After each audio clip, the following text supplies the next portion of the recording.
Welcome welcome back to my YouTube channel Khushi vlogs. So ಇವತ್ತಿನ ವ್ಲಾಗ್ನಲ್ಲಿ ನನ್ನ ಕಸಿನ್ ಮದುವೆಗೆ ಹೋಗಿದ್ವಿ. ಸೊ ಆ ವ್ಲಾಗ್ನ ಶೇರ್ ಮಾಡೋಣ ಅಂತ ಹೇಳಿ ವ್ಲಾಗ್ನ ಸ್ಟಾರ್ಟ್ ಮಾಡಿದ್ದೀನಿ. ಸೊ ಯಾರಿನ್ನೂ ನನ್ನ ಚಾನಲ್ನ ಸಬ್ಸ್ಕ್ರೈಬ್ ಮಾಡಿಲ್ಲ, subscribe to my YouTube channel Khushi vlogs. So ವಿಡಿಯೋನ ನೋಡೋದ್ರ ಜೊತೆಗೆ ಲೈಕ್ ಮಾಡಿ, ಸೊ ವಿಡಿಯೋ ಬೇರೆಯವ್ರಿಗೂ ಸಜೆಸ್ಟ್ ಆಗುತ್ತೆ ಅಂತ ಹೇಳ್ತಾ ವಿಡಿಯೋ ಸ್ಟಾರ್ಟ್ ಮಾಡ್ತಾಯಿದ್ದೀನಿ. ಸೊ ನನ್ನ ಕಸಿನ್ ಮದುವೆ ಇದ್ದಿದ್ದರಿಂದ ಹೊರಡೋಣ ಅಂತ ಅಂದ್ಕೊಂಡ್ವಿ. ಸೊ ನಿನ್ನೆ ವ್ಲಾಗಲ್ಲೂ ಕೂಡ ನೋಡಿರ್ತೀರ. ಆ್ಯಂಡ್ ಇವತ್ತು ಬೆಳಗ್ಗೆ ಹೋಗ್ತಾ ಇರೋದು ಮದುವೆಗೆ ಅಂತ ಹೇಳಿ ಈ ಸ್ಯಾರಿ ವೇರ್ ಮಾಡೋಣ ಅಂತ ಅಂದ್ಕೊಂಡೆ. ಸೊ ಟೈಮ್ ಸಿಗಲಿಲ್ಲ ಪ್ರೀ ಪ್ಲೀಟಿಂಗ್ ಮಾಡೋದಕ್ಕೆ ಅಂತ ಹೇಳಿ. ಅದರಿಂದ ಸಾಫ್ಟ್ ಸಿಲ್ಕ್ ಸ್ಯಾರೀಸ್ ಏನಿರುತ್ತಲ್ಲ ಬನಾರಸ್ ಟೈಪ್ನಲ್ಲಿ, ಅಂದರೆ ಬೇಗ ಪ್ಲೀಟಿಂಗ್ ಮಾಡ್ಕೊಳ್ಬೋದು ಆ್ಯಂಡ್ ಮೇಂಟೈನ್ ಮಾಡೋಕ್ಕೂ ಕೂಡ ಈಸಿ ಇರುತ್ತಲ್ಲ ಸ್ಯಾರೀಸ್. ಆ ಸ್ಯಾರೀಸ್ನ ಸೆಲೆಕ್ಟ್ ಮಾಡ್ಕೊಂಡಿದ್ದೀನಿ. ಆ್ಯಂಡ್ ಇದಕ್ಕೆ ವರ್ಕ್ ಈ ರೀತಿ ಮಾಡಿಸಿದ್ದೀನಿ. ನಾನು ತೋರಿಸಿದ್ನಲ್ಲ ಬ್ಲೌಸ್, ಇವಾಗ ಅದು ಅದ್ರ ಬ್ಲೌಸ್. ಸೊ ಈ ಸ್ಯಾರಿ ವೇರ್ ಮಾಡೋಣ ಅಂತ ಹೇಳಿಬಿಟ್ಟು ರಾತ್ರಿ ಪ್ಲೀಟ್ ಮಾಡಿಟ್ಟಿದ್ದೆ. ಬಟ್ ಏನಾಯಿತು ಅಂದರೆ ಇದ್ರದ್ದು ನನಗೆ ಬ್ಲೌಸ್ ಸಿಗಲಿಲ್ಲ. ಸೊ ಟೈಲರ್ ಹತ್ರ ವಿಚಾರಿಸಿದೆ, ಅವ್ರ ಹತ್ರ ಇದೆಯಾ ಅಂತ ಹೇಳಿ. ಸೊ ನನ್ನ ಮೆಷರ್ಮೆಂಟಿಗೆ ಬೇರೆದು ಕೊಟ್ಟಿದ್ದೀನಿ ಅಂತ ಹೇಳಿದ್ರು. ಸೊ ಇದು ಹೆವಿ ವರ್ಕ್ ಇದೆ ಈ ಸ್ಯಾರಿ ಬ್ಲೌಸ್ಗೆ. ಒಂಥರ ನೇವಿ ಬ್ಲೂ ಕಾಂಬಿನೇಷನ್, ಈ ಬಾರ್ಡರ್ನೆಲ್ಲ ಏನು ಕಾಣ್ತಿದೆಯಲ್ಲ ಆ ಕಲರ್ದೇ ಬ್ಲೌಸ್. ಬಟ್ ಹೆವಿ ವರ್ಕ್ ಇದೆ, ಚೆನ್ನಾಗಿತ್ತು. ಬಟ್ ಸಿಗಲಿಲ್ಲ, ಅಮ್ಮ ಮನೆಯಲ್ಲೆಲ್ಲೋ ಮಿಸ್ ಆಗಿರಬೇಕು. ಸೊ ಅಲ್ಲೊಂದು ಸಲ ನೋಡೋಣ ಅಂತ ಅಂದ್ಕೊಂಡು ಆ ಪಿನ್ ಮಾಡಿದ್ದನ್ನೆಲ್ಲ ಬಿಚ್ಚಿಟ್ಟೆ. ಸೊ ಫೈನಲ್ ಆಗಿ ಈ ಸ್ಯಾರಿನೇ ಹಾಕ್ಕೊಳ್ಳೋಣ ಅಂತ ಅಂದ್ಕೊಂಡೆ. ಇದೇನೆಂದರೆ ಪ್ಲಿಟ್ಟಿಂಗ್ಸ್ ಮಾಡೋ ಅವಶ್ಯಕತೆ ಇಲ್ಲ. ಸಿಂಗಲ್ ಪಿನ್ ಅಥವಾ ನಾರ್ಮಲ್ಲಾಗಿ ನಾವು ಏನು ಪ್ಲಿಟ್ಸ್ ಮಾಡ್ತೀವಲ್ಲ ಹಂಗೆ ಮಾಡ್ಕೊಳ್ಬೋದು. ತುಂಬ ಅಂದರೆ ತುಂಬ ಚೆನ್ನಾಗಿ ಕೂರುತ್ತೆ ಸ್ಯಾರಿ.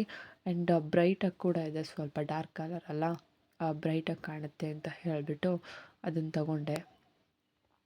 ಆ್ಯಂಡ್ ಇದಕ್ಕೆ ಜ್ಯುವೆಲ್ರಿನ ಇದರಲ್ಲಿ ನೋಡಿದೆ, ಆರ್ಟಿಫಿಷಿಯಲ್ ಜ್ಯುವೆಲ್ರಿಗಳಲ್ಲಿ ಯಾವುದಾದ್ರೂ ಚೆನ್ನಾಗಿ ಕಾಣುತ್ತಾ ಅಂತ ಹೇಳಿ. ಬಟ್ ನನಗೆ ಸ್ಯಾರಿ ಜೊತೆ ಇಟ್ಟು ನೋಡಿದಾಗ ಯಾಕೋ ಯಾವುದೂ ಇಷ್ಟ ಆಗಲಿಲ್ಲ. ಸೊ ಪಾಪು ಬರ್ಡೇ ದಿನ ಅಲ್ವಾ ಸ್ಯಾರಿ ಹಾಕಿದ್ದು. ನಾನು ಆ ಸ್ಯಾರಿನ ಗೌರಿ ಹಬ್ಬಕ್ಕೆ ತೊಗೊಂಡಿದ್ದು. ಬಟ್ ಪಾಪು ಬರ್ಡೇ ದಿನ ಕೇಕ್ ಕಟ್ ಮಾಡಿಸ್ಬೇಕಾದ್ರೆ ಹಾಕಿದ್ದೆ. ಸೊ ಅವತ್ತು ಇದೇ ಜ್ಯುವೆಲ್ರಿನೇ ಹಾಕಿದ್ದಿದ್ದು. ಸೊ ಗೋಲ್ಡ್ ಜ್ಯುವೆಲ್ರಿ ಇದನ್ನೇ ಹಾಕ್ಕೊಳ್ಳೋಣ ಅಂತ ಹೇಳಿ ತಗೊಂಡೆ. ಇದು ಆ್ಯಕ್ಚುಲಿ ಸೆಟ್ ರೀತಿ ಕಾಣುತ್ತೆ, ಬಟ್ ಅದು ಸಪ್ರೇಟ್ ತೊಗೊಂಡಿದ್ದು ನಾನು. ಆದರೆ ಸ್ವಲ್ಪ ಸಿಮಿಲರ್ ಅನಿಸುತ್ತೆ, ಪೇರ್ ಅನಿಸುತ್ತೆ ಅದು.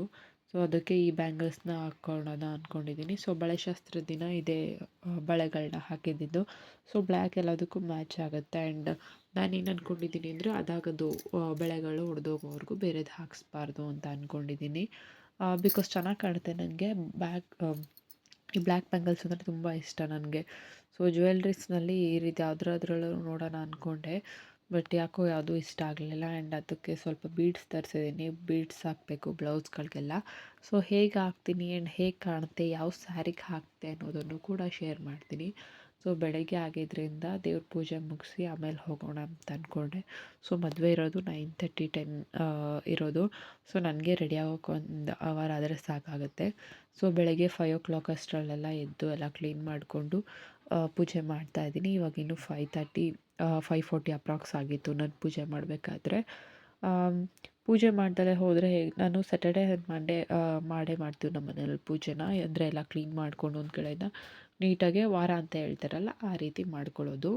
ಸೊ ಬಂದು ಮಾಡೋಕ್ಕಾಗಲ್ಲ, ಹಿಂಸೆ ಆಗುತ್ತೆ ಅಂತ ಅಂದ್ಕೊಂಡು ಬೆಳಗ್ಗೆನೇ ಮಾಡಿದ್ರೆ ಚೆನ್ನಾಗಿರುತ್ತೆ, ಒಂಥರ ಪಾಸಿಟಿವ್ ವೈಬ್ಸ್ ಕೂಡ ಇರುತ್ತೆ ಅಂತ ಬೆಳಗ್ಗೆನೇ ಪೂಜೆ ಮುಗಿಸ್ಕೊಳ್ತಾ ಇದ್ದೀನಿ. ಆ್ಯಂಡ್ ಹೂಗಳು ಅಮ್ಮ ಊರಿಂದ ಕೊಟ್ಟು ಕಳಿಸಿದ್ರು. ಆ್ಯಂಡ್ ನಮ್ಮ ತೋಟದಲ್ಲೇ ಸಿಗುತ್ತೆ, ಅದನ್ನು ಕೊಟ್ಟು ಕಳಿಸಿದ್ರಲ್ಲ ಅಮ್ಮ, ಅದೇ ಹೂಗಳನ್ನ ಯೂಸ್ ಮಾಡಿ ಪೂಜೆ ಮಾಡಿದೆ.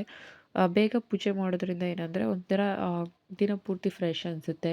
ಆ್ಯಂಡ್ ಒಂಥರ ಪಾಸಿಟಿವ್ ಎನರ್ಜಿ ಇರುತ್ತೆ ಬೆಳಗ್ಗೆನೇ ಪೂಜೆ ಮುಗಿಸ್ಕೊಂಡ್ರೆ. ನನಗೇನಂದರೆ ಟಿಫನ್ ಮಾಡೋ ಅಷ್ಟರಲ್ಲಿ ಅಥವಾ ಬೇರೆ ಇನ್ನು ಏನಾದರೂ ಕೆಲಸ ಮಾಡೋ ಅಷ್ಟರಲ್ಲಿ ಮಾಡಿಕೊಂಡ್ರೆ ಒಂಥರ ಚೆನ್ನಾಗಿರುತ್ತೆ. ಆ್ಯಂಡ್ ಪಾಪು ಎದ್ಮೇಲೆ ಕೂಡ ಹಿಂಸೆ ಆಗುತ್ತಲ್ಲ, ಮಾಡೋದಕ್ಕಾಗೋದಿಲ್ಲ. ಆ್ಯಂಡ್ ಅವನ್ನ ಕೂಡ ನೋಡ್ಕೊಳ್ಬೇಕು, ಟಿಫನ್ ಮಾಡಬೇಕು. ಅದರಿಂದ ಬೇಗ ಮುಗಿಸ್ಕೊಳ್ಳೋಣ ಅಂತ ಬಂದೆ. ಸೊ ದೇವ್ರಿಗೆ ನೈವೇದ್ಯಕ್ಕೆ ಏನಾದರೂ ಮಾಡೋಣ ಅಂತ ಅಂದ್ಕೊಂಡೆ ಸ್ಯಾಟರ್ಡೆ ಆಗಿರೋದ್ರಿಂದ. ಆದರೆ ಇನ್ನೂ ಹಾಲು ತಗೊಂಡಿರಲಿಲ್ಲ, ಅದರಿಂದ ಲೇಟ್ ಆಗುತ್ತೆ ನಾನು ಅದನ್ನೆಲ್ಲ ಮಾಡೋ ಅಷ್ಟರಲ್ಲಿ ಅಂತ ಅಂದ್ಕೊಂಡು ಸ್ವಲ್ಪ ಹಣ್ಣು ಕಟ್ ಮಾಡಿಟ್ಟೆ, ಪೊಮೊಗ್ರನೇಟ್ ಇದ್ದು. ಅದನ್ನೇ ಇಟ್ಟಿದ್ದೀನಿ. ಇಲ್ಲಾಂದರೆ ನಾನು ಖೀರ್ ಮಾಡ್ತೀವಲ್ಲ, ಹಾಲು ಖೀರ್ ಮಾಡ್ತೀವಲ್ಲ, ಶಾವಿಗೆ ಪಾಯಸ ಆ ರೀತಿ, ಅಥವಾ ಹಾಲು ಕಾಯಿಸಿಡೋದು, ಅಥವಾ ಬೇರೆ ಏನಾದರೂ ಪಾಯಸದ ರೀತಿ. ಆ್ಯಂಡ್ ನಮ್ಮ ಮನೆಯಲ್ಲಿ ನಾವು ನಾನ್ ವೆಜ್ ಕೂಡ ಇಡ್ತೀವಿ, ಅಥವಾ ಎಗ್ಸ್ ಏನಾದರೂ ಬೇಯಿಸಿಡೋದು, ಈ ರೀತಿ ಎಲ್ಲ ಮಾಡ್ಕೊಳ್ತೀನಿ. ಆದರೆ ಇವತ್ತು ಬೇಗ ಮಾಡ್ತಿದ್ನಲ್ಲ, ಟೈಮ್ ಆಗಿಬಿಡುತ್ತೆ, ಅಷ್ಟರಲ್ಲಿ ಪಾಪು ಕೂಡ ಇದ್ದರೆ ಕಷ್ಟ ಆಗುತ್ತೆ ಅಂತ ಅಂದ್ಕೊಂಡು ಬೇಗ ಮಾಡಿದೆ. ಅವನು ಎದ್ದೇಳೋ ಅಷ್ಟರಲ್ಲಿ ನಾನು ರೆಡಿಯಾಗಿ ಆ್ಯಂಡ್ ಸ್ವಲ್ಪ ಮನೆಯಲ್ಲಿ ಎಲ್ರಿಗೂ ಕಾಫಿ ಮಾಡಿಕೊಟ್ಟು ಏನೇನು ಕೆಲಸ ಇರುತ್ತಲ್ಲ ಮುಗಿಸಿ, ಅವ್ನಿಗೆ ಯಾವ ಬಟ್ಟೆ ಹಾಕಬೇಕು ಅದನ್ನೆಲ್ಲ ಸೆಲೆಕ್ಟ್ ಮಾಡಿಕೊಂಡು ನಾನು ರೆಡಿಯಾಗಿ ಅವನ್ನ ಆಮೇಲೆ ಎಬ್ಬಿಸಿದ್ರೆ ಅವನಿಗೆ ಸ್ವಲ್ಪ ಊಟ ಎಲ್ಲ ತಿನ್ನಿಸ್ಕೊಂಡು, ಅಂದರೆ ಟಿಫನ್ ತಿನ್ನಿಸ್ಕೊಂಡು ಅವನಿಗೆ ಸ್ನಾನ ಮಾಡಿಸಿ ಕರ್ಕೊಂಡು ಹೋಗೋ ಅಷ್ಟೊತ್ತಿಗೆ ಸರಿ ಆಗುತ್ತೆ ಅಂತ ಅಂದ್ಕೊಂಡೆ. ನನಗೇನಂದರೆ ಪೂಜೆ ಮಾಡಿದ್ಮೇಲೆ ನಾನು ಕರ್ಪೂರ ಹಚ್ಚೋದಿಲ್ಲ, ಬಿಕಾಸ್ ಅದು ಸ್ವಲ್ಪ ಹಿಂಸೆ ಆಗುತ್ತೆ ಬ್ರೀತಿಂಗ್ಗೆ. ನನಗೆ ನಾರ್ಮಲಾಗಿ ನಾವು ಪಾಪುಗೆ ಅಭಿಷೇಕ ಮಾಡಿಸಿದ್ವಲ್ಲ ಅವನ ಹೆಸರಲ್ಲಿ ದೇವಸ್ಥಾನದಲ್ಲಿ, ಅವ್ನ ಬರ್ಡೇ ದಿನ ಅವ್ರು ಹೇಳಿದರು ಪುರೋಹಿತರು, ಅದು ತುಂಬ ಕರ್ಪೂರ ಏನಂದರೆ ಬ್ರೀತಿಂಗ್ ಪ್ರಾಬ್ಲಮ್ ಆಗುತ್ತೆ, ಯೂಸ್ ಮಾಡಬೇಡಿ ಅಂತ ಹೇಳಿದರು ದೇವಸ್ಥಾನದಲ್ಲೇ. ಆವತ್ತಿಂದ ನಾನು ಯೂಸ್ ಮಾಡ್ತಿಲ್ಲ. ಸೊ ಸಾಂಬ್ರಾಣಿ ಏನು ಬರುತ್ತಲ್ಲ, ಆರ್ಗ್ಯಾನಿಕ್ ಸಾಂಬ್ರಾಣಿ ಥರ ಇದೆ ಇದು, ಅಂದರೆ ಕಲ್ಲು ಥರ ಇಲ್ಲ. ನಾನು ಯೂಟ್ಯೂಬ್ ವೀಡಿಯೋಸ್ನಲ್ಲಿ ನೋಡಿದ್ದೀನಿ, ಫ್ಲವರ್ ಅಂದರೆ ಡ್ರೈ ಫ್ಲವರ್ಸ್ ಯೂಸ್ ಮಾಡಿ ಸ್ವಲ್ಪ ಫ್ರೆಗ್ರೆನ್ಸ್ ಯೂಸ್ ಮಾಡಿರ್ತಾರಲ್ಲ, ಆ ಥರದನ್ನು ತರಿಸ್ಕೊಂಡಿದ್ದೆ. ಸೊ ಅದನ್ನೇ ಹಚ್ಚಿದ್ದೀನಿ. ಅದನ್ನು ಹಚ್ಚಿದ್ದಾದಮೇಲೆ ನಾನು ಪೂಜೆ ಮುಗಿಯೋವರೆಗೂ ಇಲ್ಲಿಟ್ಟಿರ್ತೀನಿ. ಆ್ಯಂಡ್ ಹೊರಗಡೆ ಹಾಲ್ನಲ್ಲಿ ತೊಗೊಂಡೋಗಿಡ್ತೀನಿ, ಅಲ್ಲೂ ಕೂಡ ಒಂದು ದೇವ್ರ ಫೋಟೋ ಇದೆ, ಅಲ್ಲಿ ತೊಗೊಂಡೋಗಿ ಇಡೋದ್ರಿಂದ ದೇವ್ರ ಮನೆಯಲ್ಲಿ ಪೂರ್ತಿ ಗಂಧದ ಕಡ್ಡಿ ಸ್ಮೆಲ್ಗಳು ಹರಡುತ್ತೆ. ಆ್ಯಂಡ್ ಹೊರಗಡೆ ಆ ಧೂಪ ಥರ ಏನಿರುತ್ತಲ್ಲ ಅದ್ರ ಸ್ಮೆಲ್ ಹರಡುತ್ತೆ. ಸೊ ಹೊಸ್ಲು ಪೂಜೆ ಎಲ್ಲ ಮಾಡಿ ಆ್ಯಂಡ್ ಒಳಗಡೆ ಪೂಜೆ ಎಲ್ಲ ಮಾಡಿ ನೈವೇದ್ಯಕ್ಕೆ ಹೂವಿಟ್ಟು ಆ್ಯಂಡ್ ಸ್ವಲ್ಪ ಟೀ ಮಾಡಬೇಕು ಇವಾಗ. ಟೀ ಮಾಡೋ ಅಷ್ಟರಲ್ಲಿ ಸ್ವಲ್ಪ ಕ್ಯಾಟ್ಸ್ ಎಲ್ಲ ಇದೆ, ಅವಕ್ಕೆಲ್ಲ ಫೀಡ್ ಹಾಕಬೇಕು. ಬಿಕಾಸ್ ನಾನು ಬರೋದು ಮಧ್ಯಾಹ್ನ ಆದರೆ ಲೇಟ್ ಆಗುತ್ತೆ, ಅವ್ರಿಗೆಲ್ಲ ಊಟ ಇರಲ್ಲ ಅಂತ ಅಂದ್ಕೊಂಡು ಹಾಕ್ತಾಯಿದ್ದೀನಿ. ಸೊ ಇದೊಂದು ಪ್ಯೂರ್ ಪೆಟ್ ಅಂತ ಬರುತ್ತಲ್ಲ, ಇದೊಂದು ಸ್ವಲ್ಪ ಹಾಕಿ ಆ್ಯಂಡ್ ಇನ್ನೊಂದು ಬೌಲ್ಗೆ ಹಾಲು ಹಾಕ್ತೀನಿ. ಸೊ 2 ಕ್ಯಾಟ್ ಇದೆ ಇವಾಗ, ಮುಂಚೆ ಇರಲಿಲ್ಲ, ಇವಾಗ ಒಂದು ವೀಕಿಂದ ಮನೆಯಲ್ಲಿ ಸಾಕಿರೋದು. ಬಿಕಾಸ್ ತುಂಬ ಇಲಿಗಳು ಬರ್ತಾಯಿದೆ ಹೊರಗಡೆಯಿಂದ. ಆ್ಯಂಡ್ ನಮ್ಮ ಮನೆ ಪಕ್ಕ ಒಂದು ಖಾಲಿ ಮನೆ ಇದೆ, ಅವರು ಯಾರೂ ಇರೋದಿಲ್ಲ ಅಲ್ಲ, ಅಲ್ಲಿರೋದೆಲ್ಲ ನಾವು ಕಿಟಕಿ ತೆಗೆಯೋದು ಅಥವಾ ಬಾಗಿಲು ತೆಗ್ದಾಗೆಲ್ಲ ಒಳಗಡೆ ಬರೋದಕ್ಕೆ ಶುರು ಆಗಿದೆ. ಸೊ ತೋಟದ ಮನೆಯಲ್ಲಿ ಇದ್ದ ಪೆಟ್ಸ್ನೆಲ್ಲ ತೊಗೊಂಡ್ಬಂದು ಇವಾಗ ಇಲ್ಲಿ ಇಟ್ಕೊಂಡಿದ್ದೀವಿ. ಸೊ ಅಲ್ಲಿದ್ದವನ್ನ ಇಲ್ಲೇ ಇರಿಸ್ಕೊಂಡಂಗೆ ಆಗುತ್ತೆ, ಆ್ಯಂಡ್ ಅಷ್ಟು ಹಿಂಸೆ ಆಗೋದಿಲ್ಲ, ಇಲಿಗಳು ಬರೋದಿಲ್ಲ ಅಂತ. ಆ್ಯಂಡ್ ಇನ್ನೂ ಮಲಗಿದ್ದಾನೆ ಪಾಪು. ಒಂದು ಬೌಲ್ಗೆ ಹಾಲು ಹಾಕಿ ಆ್ಯಂಡ್ ಇನ್ನೊಂದು ಬೌಲ್ಗೆ ನಾನು ಪ್ಯೂರ್ ಪೆಟ್ ಕ್ಯಾಟ್ ಫೀಡ್ ಇತ್ತಲ್ಲ ಅದನ್ನ ಹಾಕಿ ಬಂದೆ. ಆ್ಯಂಡ್ ಈ ರೀತಿ ನಾನು ಹೇಳಿದ್ನಲ್ಲ ಸಾಂಬ್ರಾಣಿನ ಹಾಲ್ನಲ್ಲಿ ಇಡ್ತೀನಿ ಅಂತ ಹೇಳಿ, ಆ ರೀತಿ ಹಾಲ್ನಲ್ಲಿ ಇಟ್ಟು ಬಂದೆ. ಪಾಪು ಎದ್ದಿದ್ದಾಗ ಈ ರೀತಿ ಎಲ್ಲ ಮಾಡ್ಲಿಕ್ಕೆ ಹೋಗೋದಿಲ್ಲ. ಸೊ ಬೇಗನೆ ಎದ್ದಿದ್ನಲ್ಲ, ಅವನು ಎದ್ದೇಳೋ ಅಷ್ಟರಲ್ಲಿ ಅದು ಹೊಗೆ ಎಲ್ಲ ಹೋಗುತ್ತೆ ಅಂತ ಹೇಳಿ ರೂಮ್ ಡೋರ್ಸ್ ಎಲ್ಲ ಕ್ಲೋಸ್ ಮಾಡಿ ಹಾಕಿದ್ದೆ. ಒಂಥರ ಫ್ರೇಗ್ರೆನ್ಸ್ ಚೆನ್ನಾಗಿರುತ್ತೆ ಆ್ಯಂಡ್ ಫ್ರೆಶ್ ಅನಿಸುತ್ತೆ, ನನಗಿಷ್ಟ ಆಗುತ್ತೆ, ಅದರಿಂದ ಹಂಗೆ ಮಾಡಿದೆ. ಆ್ಯಂಡ್ ನಾನು ಕಾಫಿ ಮಾಡೋ ಅಷ್ಟರಲ್ಲಿ ಎದ್ದಿದ್ದ. ಆ್ಯಂಡ್ ನನ್ನ ಹಸ್ಬೆಂಡ್ ಎತ್ಕೊಂಡಿದ್ರು ಪಾಪುನ. ಅವ್ನಿಗೇನಂದರೆ ಎದ್ದಿದ ತಕ್ಷಣ ಇಬ್ಬರಲ್ಲಿ ಒಬ್ರು ಇರಬೇಕು, ಅವನ್ನ ಎತ್ಕೊಂಡು ಸ್ವಲ್ಪ ಹೊತ್ತು ಮುದ್ದು ಮಾಡಿದ್ರೆ ಚೆನ್ನಾಗಿ ಆಟ ಆಡ್ಕೊಳ್ತಾನೆ. ಇಲ್ಲಾಂದರೆ ದಿನ ಪೂರ್ತಿ ಅಳ್ತಾನೆ ಇರ್ತಾನೆ ಎದ್ದ ತಕ್ಷಣ ಮುದ್ದು ಮಾಡಿಲ್ಲ ಅಂದರೆ. ಆ್ಯಂಡ್ ಇವಾಗ ಹೋಗಿ ಅವ್ನಿಗೆ ಸ್ವಲ್ಪ ಹಾಲು ತಗೊಂಡು ಬರಬೇಕು. ಸೊ ಇಲ್ಲಿ ಒಂದು ಕಡೆ ಪಾಪುಗೆ ಹಾಲು ಕಾಯಿಸೋಕೆ ಇಟ್ಟಿದ್ದೀನಿ, ಹಾಲು ಕೂಡ ತೊಗೊಂಡು ಬಂದೆ ಅವ್ರ ಮನೆ ಹತ್ರ ಹೋಗಿ. ನಾನು ತೋರಿಸಿದ್ದೆ ನಿಮಗೆ ಪ್ರಿವಿಯಸ್ ವ್ಲಾಗ್ನಲ್ಲಿ ಹಾಲು ಎಲ್ಲಿ ತರ್ತೀನಿ ಅಂತ. ಆ್ಯಂಡ್ ಟೀ ಕೂಡ ಇಟ್ಕೊಂಡಿದ್ದೀನಿ. ಆ್ಯಂಡ್ ನನಗೇನಂದರೆ ಎಲ್ಲ ಕೆಲಸ ಮುಗಿಸಿದ ತಕ್ಷಣ ಒಂದು ಕಪ್ ಟೀ ಕುಡಿದ್ರೆ ಮಾಡಿದ ಕೆಲಸದಂದರೆ ಸುಸ್ತಾಗಿರೋದೆಲ್ಲ ಹೋದಂಗೆ ಅನಿಸುತ್ತೆ. ಸೊ ಟಿಫನ್ ಮಾಡಿದ್ದೀನಿ ಮನೆಯಲ್ಲಿ. ನಾವಿಬ್ಬರೇ ಮದುವೆಗೆ ಹೋಗ್ತಾ ಇದ್ದಿದ್ದು, ಇನ್ನೆಲ್ಲರೂ ಬರೋಲ್ಲ ಅಂದಿದ್ರಲ್ಲ, ನೈಟ್ ಹೋಗಿ ಬಂದಿದ್ರು ಅಂತ. ಸೊ ಟಿಫನ್ ಮಾಡಿಡೋಣ ಅಂತ ಮಾಡಿದೆ. ಸೊ ಅಷ್ಟೆಲ್ಲ ಆಯಿತು, ಬಟ್ ರೆಡಿ ಆಗಬೇಕಾದ್ರೆ ವೀಡಿಯೋ ಮಾಡಲಿಕ್ಕಾಗಲಿಲ್ಲ. ಪಾಪುಕ್ಕೆ ಈ ಡ್ರೆಸ್ ಹಾಕಿದ್ದೀನಿ. ಸೊ ಇಬ್ಬರು ಬ್ಲೂ, ಅಷ್ಟು ಕಲರ್ ಸಿಮಿಲರ್ ಇಲ್ಲ, ಒಂದು ಸ್ವಲ್ಪ ಜಾಸ್ತಿ ಲೈಟ್ ಆಯಿತು. ಈ ಪಾಪುನೂ ಕೂಡ ನೀವು ಪ್ರೀವಿಯಸ್ ವ್ಲಾಗ್ಸ್ನಲ್ಲಿ ನೋಡಿರ್ತೀರ, ಅವ್ನ ಕಸಿನ್, ಪಾಪು ಕಸಿನ್.